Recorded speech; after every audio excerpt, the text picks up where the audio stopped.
¿Qué tal? ¿Cómo están ustedes? Muchas gracias por acompañarnos.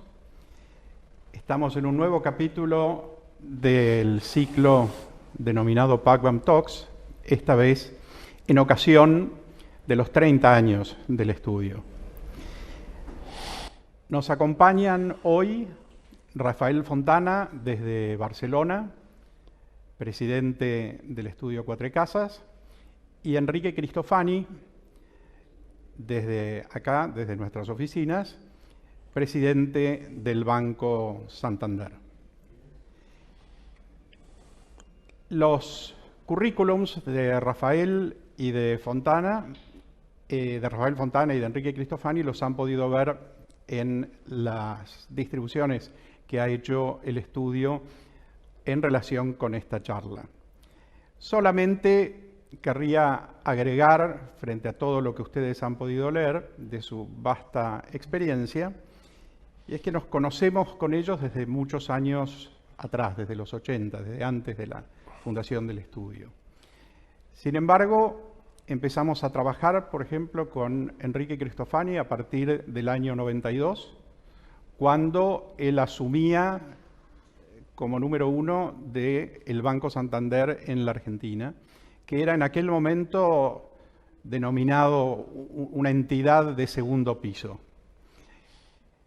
Hoy, luego de 29 años, con el liderazgo de Enrique, Banco Santander en la Argentina es el banco privado más grande de la República Argentina. Cuando conozco a Quatre Casas, en los 80, era un estudio muy importante regional en España, y a los pocos años, con el liderazgo de Emilio Quatre Casas y de Rafa Fontana, el estudio pasa a ser hoy un powerhouse global con más de 1000 abogados en distintas ciudades del mundo. Esto de alguna manera demuestra la visión que han tenido ambos para anticipar de alguna manera el futuro de sus actividades. Luego de esta charla vamos a abrir un momento de preguntas, para lo cual les pedimos por favor que las mismas sean hechas dentro del chat de Google Meet. O sea, ustedes ahí van a tener la manera de hacer las preguntas, como muchos de ustedes ya deben saber. Así que, habiendo hecho esta primera y breve introducción, me gustaría hacer un resumen de lo que más o menos veo en esta situación con el título que nos convoca de cómo va a ser el estudio en los próximos años. Algo que querría identificar es aquellas cuestiones que se nos manifiestan como inmutables, como con contenido pétreo que no van a cambiar, frente a aquellas que sí pueden llegar a afectar de alguna manera nuestra profesión. Esto sin perjuicio de decirles o comentarles mi opinión y la de muchos acerca de las profecías. Recuerdo que cuando el año en el que me recibía, alguien me entregó un artículo de uno de esos importantes profesores italianos, Piero Calamandrei, que se llamaba Demasiados abogados, donde su pronóstico era cerrar las facultades de Derecho, limitar la cantidad de abogados, porque si no iba a ser una catástrofe. No era muy agradable, uno tenía todas las esperanzas de recibirse y de cambiar las cosas y de repente ver este artículo. Pero a lo largo de la profesión me he dado cuenta que estas profecías siempre existieron y hasta no hace mucho, muchos deben estar familiarizados con Richard Susskind, que fue asesor en tecnologías del Superior Tribunal de Inglaterra, él también había pronosticado el fin de la abogacía. Cuando uno profundiza un poco más las cuestiones que él abordaba, él la relacionaba en realidad con los desafíos que presentaba la tecnología, algo de lo que realmente vamos a tratar también de abordar hoy. Con respecto a los pronósticos y las profecías, a los que les interese ver los disparates que se han dicho en la historia, hay un libro muy bueno de Dan Gardner que se llama Future Bubble. Les leo algunas de las equivocaciones que comenta este libro. Un famoso periodista inglés, Brailsford, declaró una semana antes de la Primera Guerra que quedaba claro que ya no habría más guerras entre las 6 potencias. Irving Fisher, economista americano, pronosticó que las acciones iban a dejar de bajar y que no dejarían de subir una semana antes del crack del 29. Ustedes se pueden acordar, quizás, los mayores, un secretario general de las Naciones Unidas, nacido en Birmania, hoy Myanmar, U Thant, que había pronosticado que para el año 2000 el mundo iba a estar deforestado, no se iba a poder producir alimentos para alimentar a la humanidad, los problemas de superpoblación iban a generar una explosión de habitantes, la inequidad crecería, se acabaría el petróleo, el gas, etc. Sin ir más lejos, recordarán todos cuando pasamos al año 2000 la crisis que nos habían pronosticado que iba a ocurrir en todos nuestros sistemas por lo que se denominó el Year 2000. Finalmente, nada pasó. Frente a todos estos pronósticos apocalípticos, hoy tenemos un mundo más rico, más sano, más conectado, más sustentable, más productivo, más educado, más equitativo aún también entre hombres y mujeres, más oportunidades para miles de millones de personas. Pero no está mal pronosticar, pero ¿por qué fallan los pronósticos muchas veces? Porque quien pronostica es como que nos ve parados, inmóviles, esperando hasta que el tren nos pase por encima. No tienen en cuenta el ingenio y la inventiva del ser humano, que termina probando que los pesimistas se equivocan. ¿Por qué fallan entonces? Porque las cosas no son lineales, porque mucho sale de la prueba y del error, no del planeamiento estratégico. Muchas veces se mira solo para atrás sin imaginar el futuro. Nadie anticipó lo que sería Internet, las comunicaciones celulares o la caída del muro de Berlín.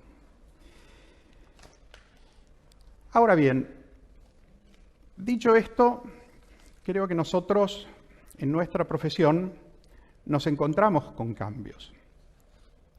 El mundo cambia aceleradamente y nosotros claramente no estamos ajenos. Hay cambios en los mercados, hay cambios en el mercado legal. Claramente esto lo hemos sufrido siempre en nuestra profesión y los estudios y los abogados nos hemos ido adaptando en cada una de estas circunstancias. Cambios recientes que hemos visto en los estudios, por ejemplo, es el crecimiento brutal que han tenido los departamentos legales internos de nuestros clientes. Han generado verdaderos estudios jurídicos. El desafío allí para nosotros es prestar servicios más especializados y más sofisticados. Pero es posiblemente en otros dos cambios donde encontramos las mayores dudas. En los adelantos tecnológicos y en la desregulación, también denominada desintermediación. En cuanto a los adelantos tecnológicos, claramente, cuando uno ve Uber, la empresa posiblemente de transportes más grande del mundo, que no tiene un solo vehículo, cuando uno ve Airbnb, la empresa de comercialización de habitaciones más importante del mundo, que no debe tener un hotel o una habitación, no podemos ser ingenuos y pensar que todo esto nos va a pasar por el costado y no puede llegar a tener algún impacto en nuestra profesión. Claramente hay otros casos, además de Airbnb y Uber, como ser Spotify, Netflix, Amazon, como los supermercados han sido afectados por los cambios tecnológicos, la agricultura, el gas y el petróleo, etc. La revolución del software claramente dejó obsoletos a sectores enteros de la economía mundial. Wall Street Journal menciona que el software se está comiendo al mundo. Hay empresas que han tratado de captar este mercado legal a través de desarrollos tecnológicos.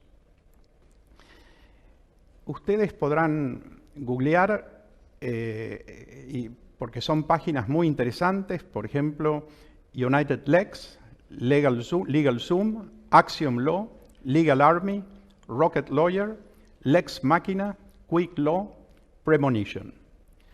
Todas estas empresas han recibido, o muchas de estas, han recibido el interés de inversores, cientos de millones de dólares de inversores pensando que iban de alguna manera a captar gran parte de este negocio legal, para llamarlo de alguna manera. Algunas han sido exitosas en poder poner a disposición hoy por hoy de abogados y de los estudios información. Han hecho un data mining de, por ejemplo, en otras jurisdicciones. En la Argentina la Argentina es como un breed apart, es un animal distinto para que estas cosas nos ocurran pronto, pero claramente está ocurriendo. Uno tiene información de cómo falla un juez a lo largo de cantidad de fallos, cómo son las defensas de tal abogado en sus distintos casos, las respuestas de la contraparte, etc. Una cantidad de información que es útil, no suplanta al abogado, esa información son herramientas que nos utilizan. Por supuesto, algunas de estas organizaciones prestan también servicios jurídicos. Por ahora, en el área de patentes, también claramente en el tema de asistencia en litigios y en aquellas cuestiones, por ejemplo, formas de testamentos, formularios de abogados, etcétera, etcétera. Pero lo que hoy nos queda claro es que tenemos un Big Data al servicio de los abogados. Pero siempre faltará el análisis, la interpretación y la argumentación del abogado y el talento. Somos una empresa de talento. Así que, nuevamente, no parecería ser que en este caso los abogados podamos ser suplantados por un software. Claramente hay un porcentaje del trabajo que realizan los estudios que sí lo será, y de hecho muchos estudios, el nuestro, nos hemos adelantado a esto de alguna manera. Tenemos nuestro propio departamento que ha creado sistemas para facilitarle la vida a nuestros clientes, sobre todo en un país tan burocratizado como el nuestro, trámites societarios, presentaciones ante las autoridades de defensa de la competencia y demás. Todo eso hemos creado nuestros propios sistemas que eliminan al abogado para que el cliente lo pueda hacer fácilmente desde su oficina. Ahora bien, ¿hay algún riesgo en todo este sistema respecto de la profesión de abogados? Creo que no. Creo que todo lo que estamos viendo, al contrario, va a generar muchísimas más normas que van a requerir abogados. Si tomamos el caso de Uber, por ejemplo, es absurdo pensar que Uber tiene que ir a cada municipalidad de cada provincia, de cada país en el mundo para obtener una autorización, cuando debería haber una autoridad regulatoria homologada por distintos países para que Uber tenga la licencia de poder operar. Es ridículo que una autoridad regulatoria argentina tenga que viajar a Francia o a Estados Unidos para ver si el avión marca Boeing o Airbus puede volar. Claramente debería dar fe que cuando hay una autoridad seria, ese avión puede volar sin tener nosotros que verificar que realmente lo puede hacer. Lo mismo con la industria farmacéutica, que es otro animal en la Argentina. Pero también debería ocurrir. En conclusión, yo creo que todos estos cambios, y ahora veremos la opinión de Rafael Fontana en su área y Enrique Cristofani, cómo lo ve desde el punto de vista no de abogado, sino como quien demanda servicios legales, qué es lo que espera de un abogado. Nosotros creemos que, a pesar de todos estos cambios, el mundo necesita de los abogados, necesita del Estado de Derecho, necesita de la ley. Creo, además, que los abogados, y esto es una opinión personal, tenemos mucho que ver con nuestras instituciones. Y los abogados tenemos la obligación de opinar. A veces no lo hacemos y tenemos la obligación de dar nuestra opinión. Podemos tener un papel mucho más importante a la hora de mejorar la calidad de nuestro ordenamiento jurídico y de nuestras leyes. Así que, habiendo hecho esta pequeña introducción, me gustaría invitar a Rafael Fontana para que nos dé un poco su pantallazo de ideas al respecto. Bueno, pues empiezo yo. Jorge, ¿se me oye bien? Te vemos bien y yo Sí, te escucho bien. me escuchas bien. Bueno, primero doy muchísimas gracias por la invitación. Para mí es un honor estar con vosotros bueno, no puedo dejar de felicitaros por el 30 aniversario de PAGAM, que como sabes somos amigos de hace muchos años y socios en algunas ocasiones, ¿no? Bueno, primero decir que yo no soy muy dado a hacer de gurú y pronósticos de futuro. Yo os puedo dar mi, mi experiencia derivada de la dirección de este despacho durante unos cuantos años, una parte con Emilio y ahora hace unos cuantos años ya más con otros socios, y cómo pronosticamos o cómo vemos nuestro futuro inmediato, qué medidas estamos tomando y cómo pensamos que esas pueden influir en el futuro de la firma, ¿no? Pero, por favor, en ningún caso pretendo que aquello que nosotros estamos diciendo vaya a ocurrir y vaya a ser así, sino y es así que me parece una lección primera que tener en cuenta, que creo que es una virtud de los despachos, es la capacidad de adaptarse, ¿no? La capacidad de la flexibilidad a los cambios de los tiempos, que como hemos visto y como Jorge ha explicado perfectamente, de las predicciones, lo que ha pasado luego, pero es cierto que los cambios vienen, ¿no? Entonces, aquel que tenga mayor capacidad de adaptación a los mismos es seguramente aquellos que pues tienen mayores éxitos en el futuro, ¿no? Entonces, yo decimos aquellas cosas que a nosotros más vamos a decir, nos inquietan, ¿m? Y que nos parecen vitales en cualquier tipo de estudio. Es decir, lo digo tanto para el despacho local, para el despacho que es regional y lo puedo decir para el despacho que es global. Me parece que le afectan por igual o en su distinta manera. De la misma manera que también pienso que en ningún caso existe una solución universal para todos los despachos iguales. Cada uno tiene que adaptarse a sus circunstancias, a su equipo, a sus clientes, a su cultura, a su historia. Por lo tanto, esto me parece también algo a tener en cuenta. ¿Qué creo que todos los despachos deben hacerse y más en el tiempo en el que estamos? Que es lo que llamamos nosotros posicionamiento. ¿Cómo te has de posicionar frente a los clientes? ¿Cómo te has de posicionar frente al mercado? ¿Cómo te ven? Y ello muy unido a un tema es el posicionamiento de la firma y otro también que puede parecer muy distinto, pero que están íntimamente ligados, que es la gestión del equipo. Yo difícilmente puedo tener un equipo que me permita posicionarme si no tengo el equipo adecuado para poder alcanzar aquello que pretendo. O sea que una cosa es consecuencia de la otra.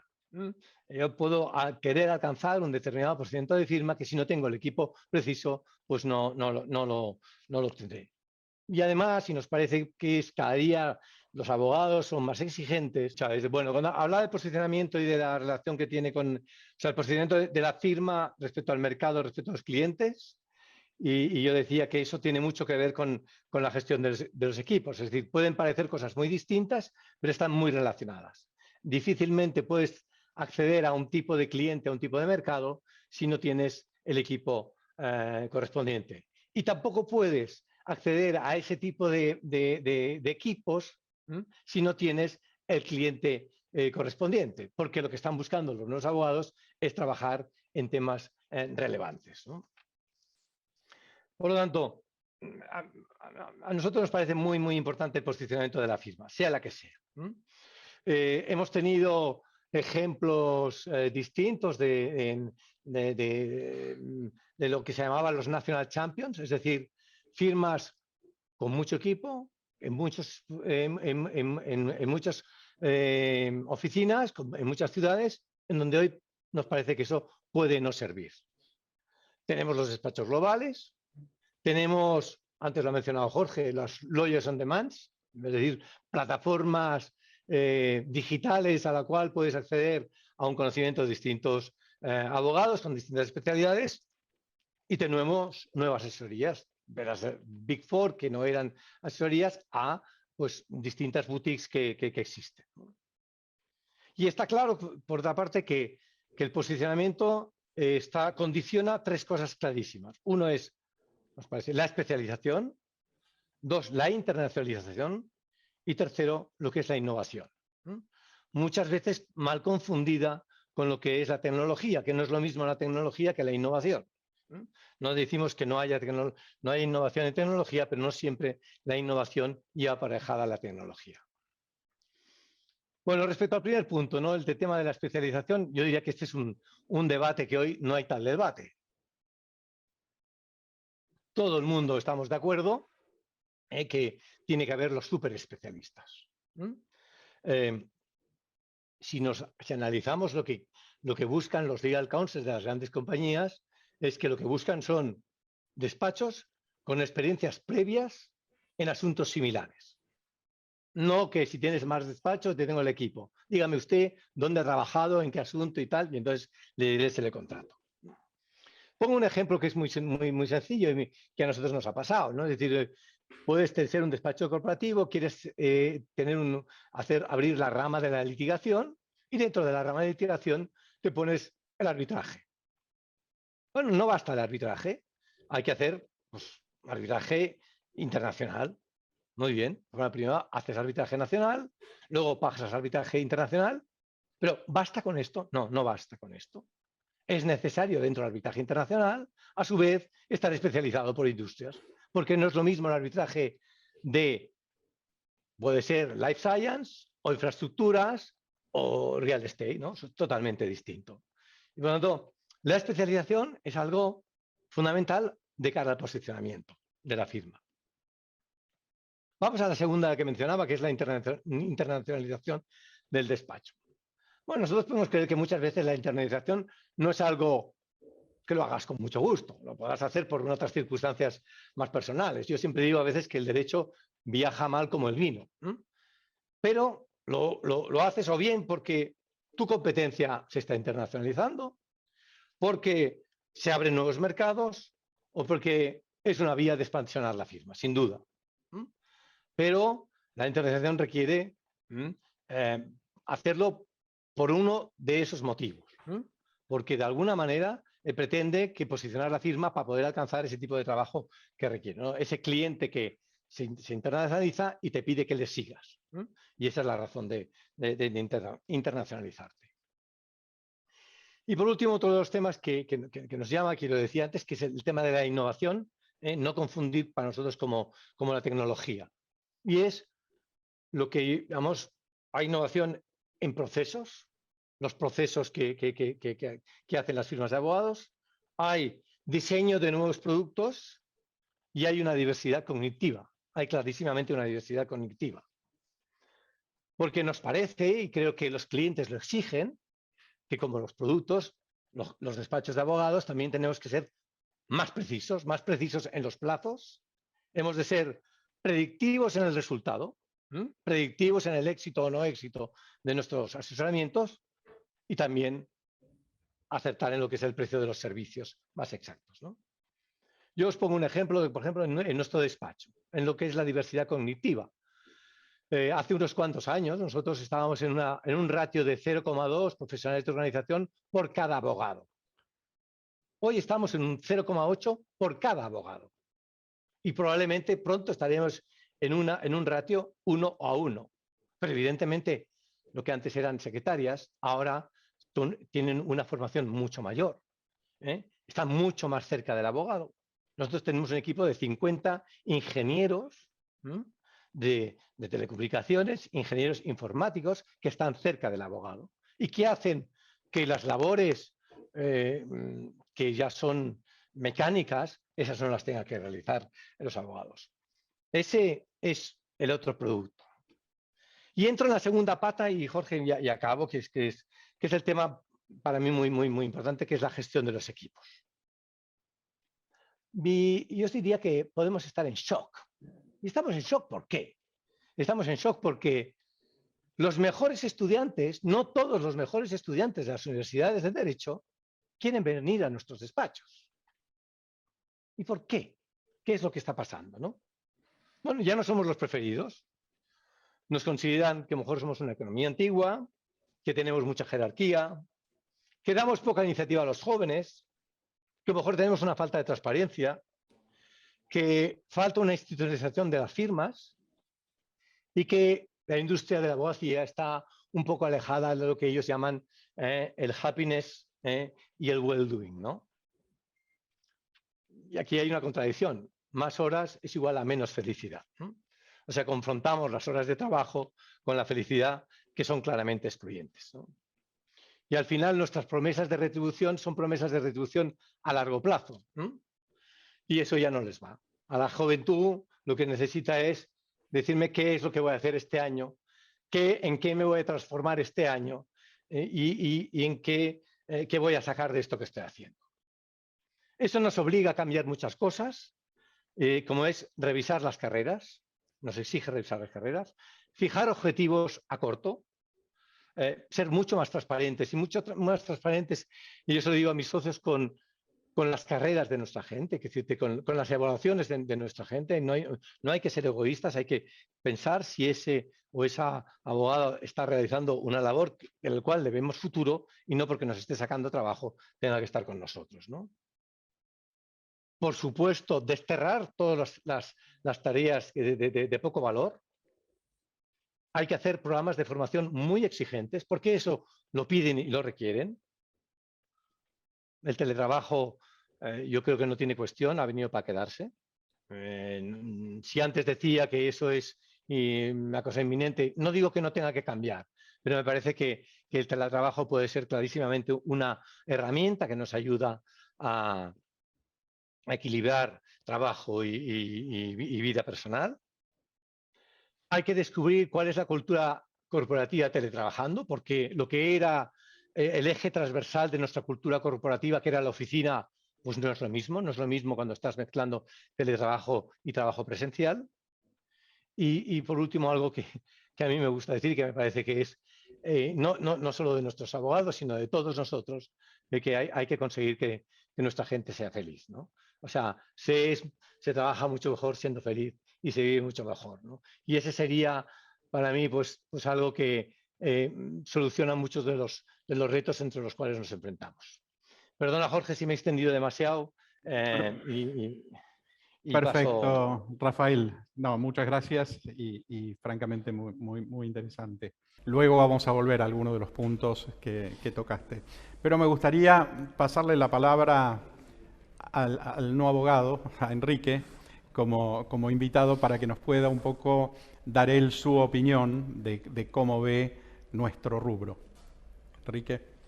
Bueno, Jorge, primero muchas gracias por la invitación. Realmente ha sido un placer haber compartido estos 30 años con el estudio y con vos especialmente. Además, lo hemos hecho compartiendo los mismos valores. Si miro claramente la actividad bancaria, como todo el resto de los sectores de la economía, están muy influenciados por lo que ha venido pasando y va a seguir pasando con todo el cambio digital. Creo que si tuviera que elegir creo que lo más importante es que el cambio digital te obliga a pensar mucho más como cliente que lo que era en el pasado. Creo que en el pasado muchas veces las empresas, sea de productos o servicios, estaban mucho más enfocados, mirando un poco más hacia adentro de la empresa que tanto mirando hacia afuera y mirando al cliente. Y creo que, como digo, creo que es el cambio fundamental. Si queremos que nos vaya bien, tenés que tener un foco muy claro en el cliente, cuáles son sus necesidades, realmente qué quiere el cliente. Todo lo que tiene que ver con el cambio digital en nuestra industria, básicamente lo podemos dividir en dos partes. La parte transaccional, donde claramente todo lo que ha pasado con la pandemia y el último año y pico ha acelerado todo el proceso de digitalización de toda la parte transaccional, donde lo único que va quedando y por ende va a seguir quedando, digamos, que no sea digital y no transaccional, es el manejo del efectivo, que en el caso de nuestra economía tiene un rol muy importante. Un número para compartir es, uno toma el total del efectivo que sale del sistema financiero por año y eso equivale a 15 puntos del PBI. Para ponerlo en una cifra equivalente en dólares, salen 60.000 millones de dólares por año del sistema financiero, que mucho de ello se canaliza en el mercado digamos, informal. Pero como digo, todo lo que es la parte transaccional de la actividad de los bancos va inexorablemente a digamos, a hacerse en forma digital. La otra parte es la parte comercial, la parte de asesoramiento. También un número para compartir es, grandes números, en un banco comercial el 50% de las personas trabajan en las sucursales y otro 50% trabaja en áreas centrales. Claramente todo lo que tiene que ver con las sucursales está... Como digo, el tema de la gente que trabaja en las sucursales, que son más o menos el 50% total de las personas que trabajan en un banco, está haciendo también está sufriendo una fuerte reconversión y rápida, donde ahí el gran desafío es, como una parte de la gente iba a la sucursal para lo transaccional y eso está desapareciendo, es cómo me focalizo en lo que tiene que ver con el asesoramiento, para que en definitiva ir a una sucursal realmente te agregue valor. Con respecto a otro punto que mencionaba Jorge sobre, bueno, qué espera uno de su abogado, sobre todo mirando hacia adelante, yo creo que uno espera básicamente lo mismo que le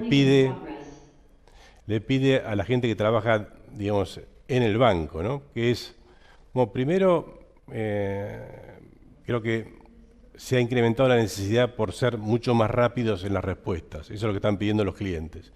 Y eso es lo mismo que uno le pide, en todo caso, a, digamos, a personas que colaboran con uno a la hora de poder llegarle un buen servicio a los clientes.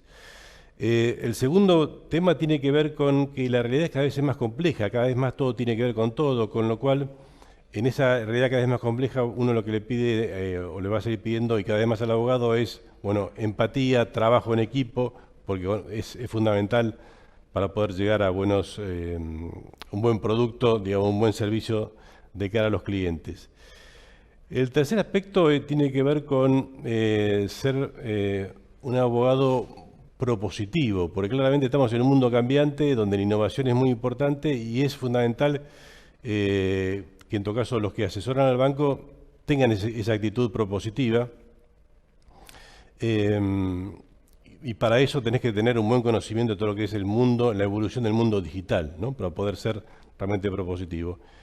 Y por último, termino en el principio, ¿no? Creo que uno claramente quiere que sus abogados compartan sus mismos valores. A Enrique Cristofani, la pregunta sería, escuchamos que los desafíos para los abogados son para todos por igual, pero ¿es así también para las entidades financieras?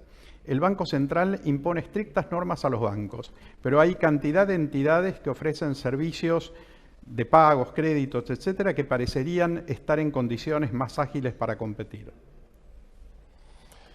Bueno, claramente la competencia no bancaria se ha lógicamente focalizado en aquellos productos o servicios del banco más rentables, básicamente todo lo que tiene que ver con los medios de pago. Además es una actividad que prácticamente no necesita capital, cosa que obviamente si uno en todo lo que tiene que ver con los préstamos, por definición uno necesita un porcentaje de capital importante. En esa línea yo creo que la competencia uno siempre tiene que mirar de vuelta al cliente, tiene que mirar al consumidor. Para el consumidor claramente cuanto más competencia haya mejor. Lo único que le pide, y en relación un poco a la pregunta al regulador o a los reguladores, es que te permitan competir en las mismas condiciones, que a veces se da y a veces no se da. Para Rafael Fontana y Pérez Alatti, ¿llegarán las grandes firmas de auditoría a competir de igual a igual con los estudios jurídicos? Rafael. Yo espero que no. Yo espero clarísimamente que no. Creo que son, y eso quizás si miramos el mercado americano, es claramente no los consideran como despachos de abogados. Ahora, no podemos menospreciarlas, ¿eh? Es decir, hay que tener en cuenta que tienen grandes recursos y en determinadas prácticas y áreas son competidores de despachos de abogados. Por eso yo mencionaba antes lo del posicionamiento, porque creo que la manera de competir mejor a las Big Four es posicionarse en la parte alta de la pirámide de los servicios jurídicos, donde creo que ahí su acceso es muchísimo más complicado. Yo ahí aportaría algo que de alguna manera las firmas de auditores lo han solucionado últimamente. Si vos recordás, Rafael, en el 2002, si mal no recuerdo, fue la caída de Arthur Andersen con el caso Enron. A partir de allí, los reguladores en Estados Unidos crearon normas de conflicto de interés muy estrictas.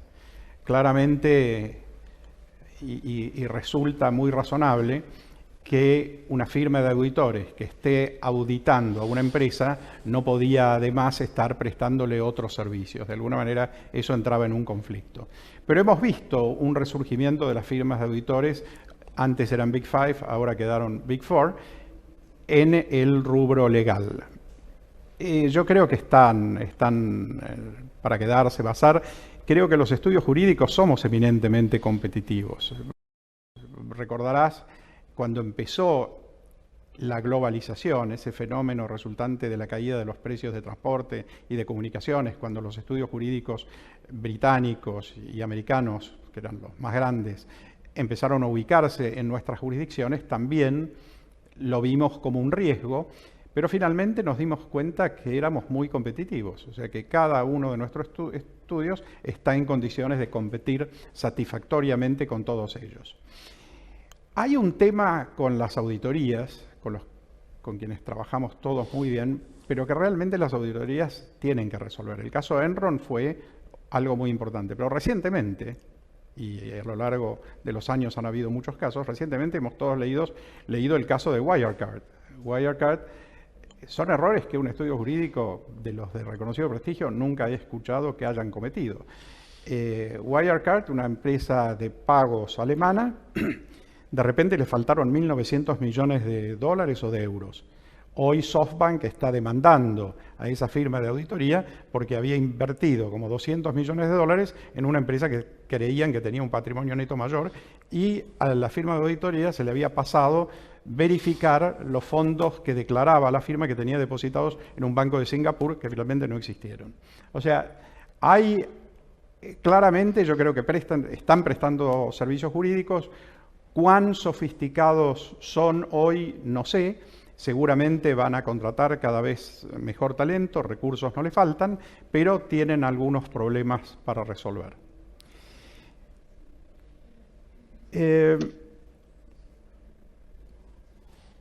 Para Rafael Fontana, ¿la pandemia acelerará la globalización de la profesión? La pandemia acelerará la globalización de la...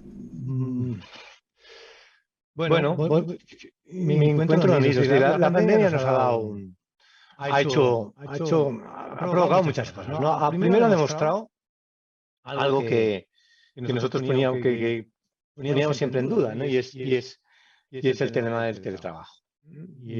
Ha demostrado, porque yo diría que a los despachos de abogados no nos ha ido mal en la pandemia, en general no nos ha ido mal.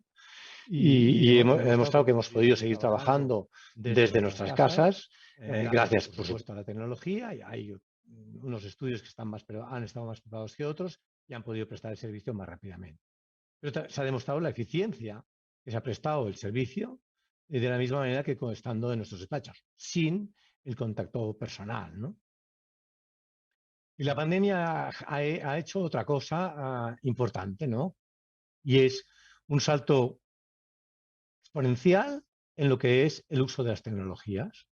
Ha demostrado que sí o sí no quedaba más remedio que acoplarte y ajustarte al conocimiento de las tecnologías. Algo que podía ser impensable 5 años atrás. Los tecnológicos dicen que nosotros hemos dado un avance como consecuencia de la pandemia en el uso de las tecnologías como 10 años, ¿no? Y entonces es evidente también que nos ha demostrado que podemos, como decía antes, seguir trabajando sin necesidad de nuestra presencia física en el despacho, sin necesidad de viajar, sin necesidad de tener tantas oficinas. Y puede ser, sin duda, que la pandemia haya demostrado que la globalización es más fácil que antes de la pandemia, en donde exigía la apertura de oficinas allí donde quisieses abrir un estudio. Hoy en día puedes decir que puedes prestar el servicio a tus clientes sin necesidad de tener una posición física en el lugar donde está el cliente. No es imprescindible. Y eso podría tener una tendencia a que la globalización sea mayor. ¿Vos anticipás, Rafael, que en algún momento ya no sea, salvo para litigios posiblemente, no sea necesario ser abogado para prestar servicios jurídicos? Esto tiene que ver con una pregunta que están haciendo aquí, que es, parecería que no le dan tanta importancia a la competencia de un rocket lawyer, ¿no? De estas firmas que están prestando estos servicios de asesoramiento digital. Así que me gustaría saber tu opinión. Yo lo que creo es que hoy por hoy no sé qué valor un cliente nuestro le da a una opinión legal firmada por Rocket Lawyer. Francamente, creo que no la va a buscar. Posiblemente cambie esto dentro de muchos años, espero que dentro de más de los próximos 30 años, pero creo que hoy la importancia, y se refirió Rafael a la importancia del nombre del estudio jurídico, creo que sigue siendo importante. Detrás de una opinión legal tiene que haber una responsabilidad. No parece claro que fuera el caso de Rocket Lawyer, con el debido respeto a Rocket Lawyer y los abogados que están allí. Pero no sé cómo lo ves, Rafael, vos. Mira, a ver, cojo palabras las que ha dicho Enrique, ¿no? Cuando hizo la transformación de la banca. Miraron hacia afuera primero, ¿no? ¿Qué es lo que quiere el cliente? ¿Qué es lo que demanda el cliente? Y luego me adapto a ello, ¿no? Y así les presto el servicio. El problema es si el cliente prefiere que haya un ingeniero que le resuelva su cuestión. Nosotros hoy lo tenemos esto de alguna forma protegido, porque no puedes ejercer la abogacía si no estás licenciado en Derecho y admitido por la barra, como decimos nosotros, o el Colegio de Abogados, como ya decimos aquí en España, ¿no?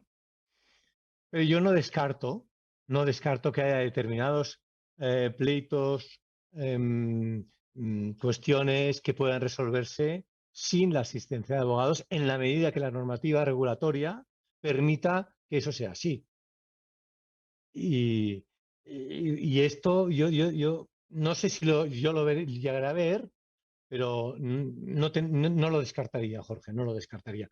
Porque las mismas garantías que damos nosotros lo podría dar pues unos seguros de responsabilidad civil profesional altos, establecer un colegio que respondiese tal y luego tener la reputación.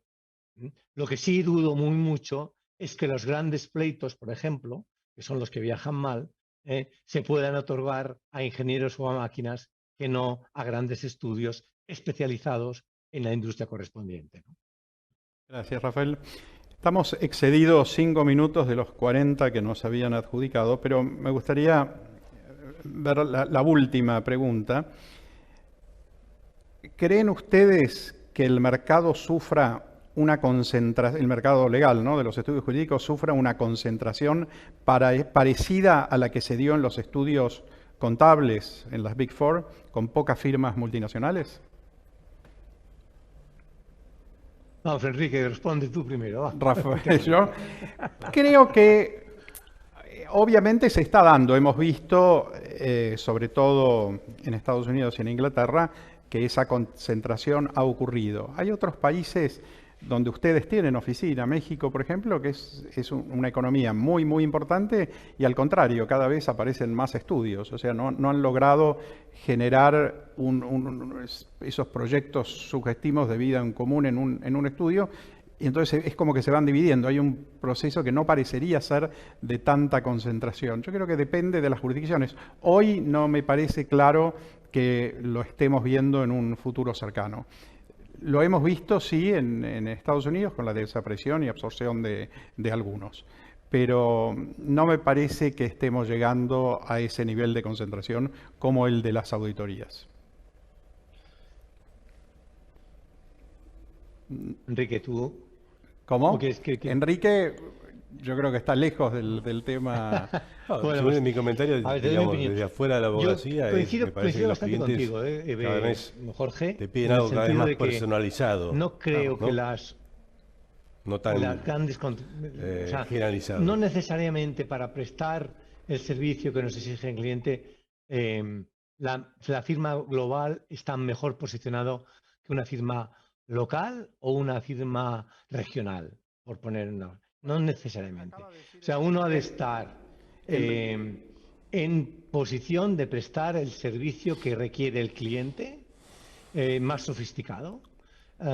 Y si compartimentamos el mercado, y me has puesto el ejemplo de México, Jorge, y yo diría que el ejemplo de México es un poco la razón, yo creo, de las compartimentaciones, pues que quizás es que no han sabido aglutinar los despachos mexicanos o abrirse a lo que la profesión está demandando, ¿no?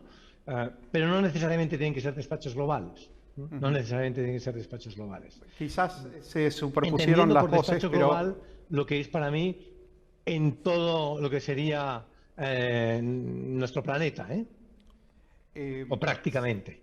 quizás se superpusieron las voces, pero Enrique mencionó antes de tu intervención que él lo que está mirando es que él demandaría un servicio más personalizado, que es un poco coincidente con lo que vos decís, Rafael. Bueno, Sí, al final, estamos sí, 48, en 48 minutos, o sea, 8 minutos más allá de lo estimado. Así que les agradezco mucho. En los próximos días creo que hay la próxima charla de Pacman Talks tiene que ver con inteligencia artificial y los estudios jurídicos. Bueno, muchas gracias a todos por acompañarnos en esta nueva edición.